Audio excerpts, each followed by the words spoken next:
from Rocky Kennels. Today, man, well, first off, I got the little puppy from the Champion Death Row daughter breeding here, the one that was available. But, she doesn't like that collar. But, anyway, guys, you know, what I've come to talk to you about today, man, is maintaining, you know, and keeping the truth about these American Pit Bull Terriers and where these things come from as far as drive and stuff. You know what I mean? As far as drive and physical functions and things like that. But the most part, we're going to come off and we're going to go back into history, guys. You know what I mean? We're going to go back into history. And this is what I'm speaking on about history, guys. You know what I mean? Don't mind me right now. We're doing a little work in the corral right here. Got the puppy with me. But anyway. But yeah, you know, you go off, it's the history. Come on, pup. See how athletic these puppies is? Look at that. She just jumped all the way up there and was about to take off. That's for sure. Very, very athletic. But anyway, guys, I guess I'll just keep the camera on her for right now. But anyway, guys, basically, yeah, the history and the drive and where these things come from. You know what I mean? Like I always say, that, you know, back in the day, how these dogs it wasn't produced for competition and things like that. But now we're talking about history. Okay, we're talking about history and where these things come from and how it got there. Right? You know what I mean? And not only, I don't want to just talk on about the history. I want to talk on the fact of, you know, what the world has become today with bulldogs. You know what I mean? And like I'm saying, I'm just speaking on history, and you know, we don't condone no illegal activities. You know what I mean? So anyway, but yeah, you have these bulldogs. You know what I mean? You have these bulldogs, and you know, it's a difference from back in the day to now. You know what I mean? It's a difference back in the day now. People don't understand that it's not just how the dog was bred. You know what I mean? It's not just about all that extra stuff. It's about, you know, it's about the principle of they were fast lane dogs. You know what I mean? And when they're fast lane dogs and how they were bred up to have a high drive. So, you know, that's somewhat in a dog already.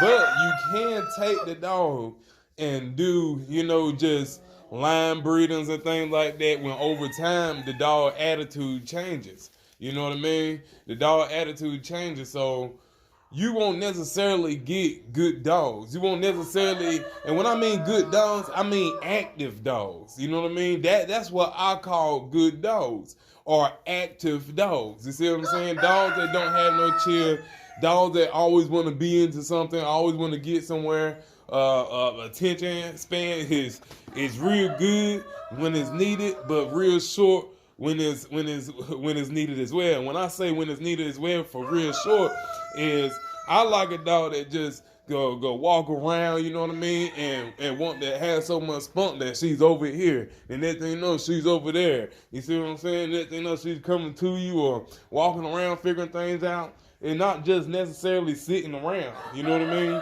Sitting around and just laying there. She always wanting to play. She got a good energy.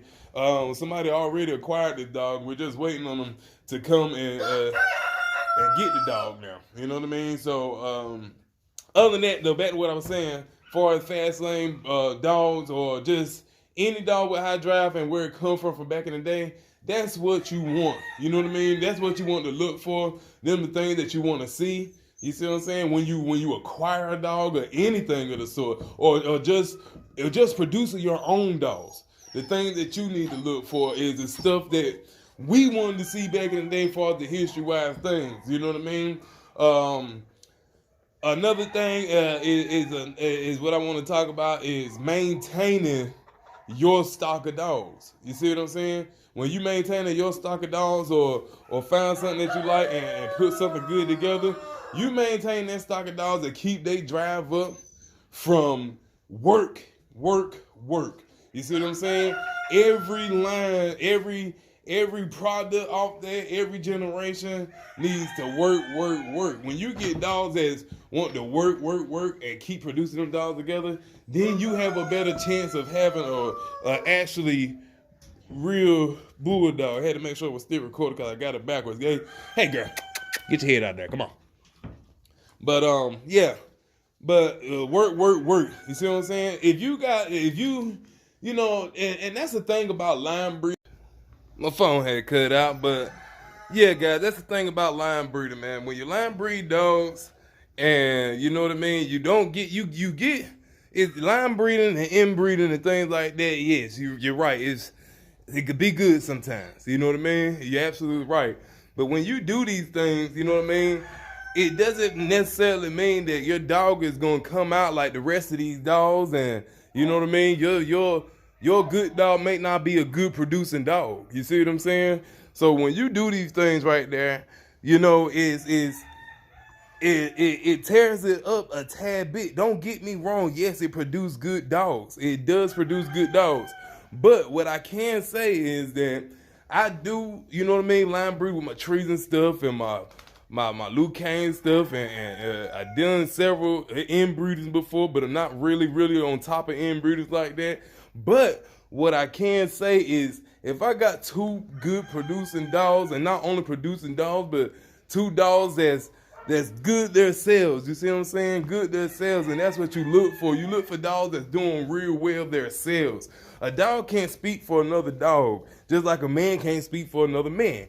You see what I'm saying? So when you put these things together and take two fast lane dogs, good producing dogs, and it's not even fast lane competition dogs or good dogs like that, high drive, everything like that, that's where you could get a sustainable stock from. You see what I'm saying? It doesn't have to always be line bred or inbred. You can get some of the best dogs, and not even scatterbred. You see what I'm saying? You don't have to scatterbreed a dog and I have seen good scatterbred dogs. Don't get me wrong, I have seen good scatterbred dogs. You know what I mean? Look at that, just want to shake things up. You see what I'm saying? But other than that, guys, I'm about to finish up, clean this part up right here. I'll be back in another second or so. Good girl. Good girl, mama. Hey girl. Hey girl, mama. Hey girl. Hey girl. Work that thing. Work that thing. Work that thing. Good girl. Got my glove. But anyway, guys, R.k.t.g.d True Game Dogs. I'll be back in a sec.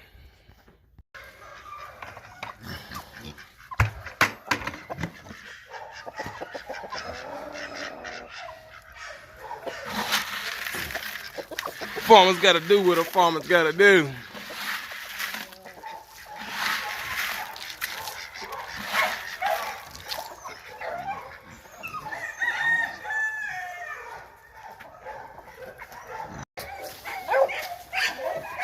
But yeah, guys, you know, it's all about what's in each generation of these dogs. You know what I mean? It's what's in the generation of these dogs will make a good dog. So don't believe all that bullshit somebody tell you, man. Anybody tell you about your own stock, about any damn thing. You work your own stock, you produce your own stock, and you breed to exceptional fucking bulldogs. Okay? Yeah, boy. Yeah, boy. What the time, big boy?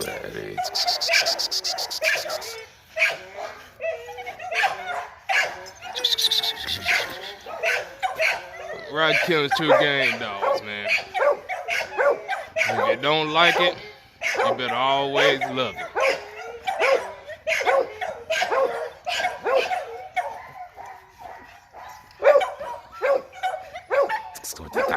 Good boy, work that thing.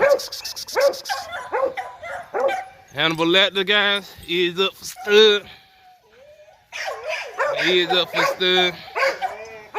I do 1,000 full stud. I do 500 two-pup back deal. Approving bitches only.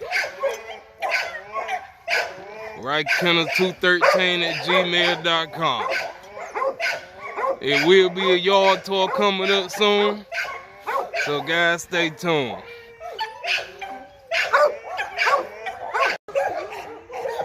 Shorty cowboy video coming soon.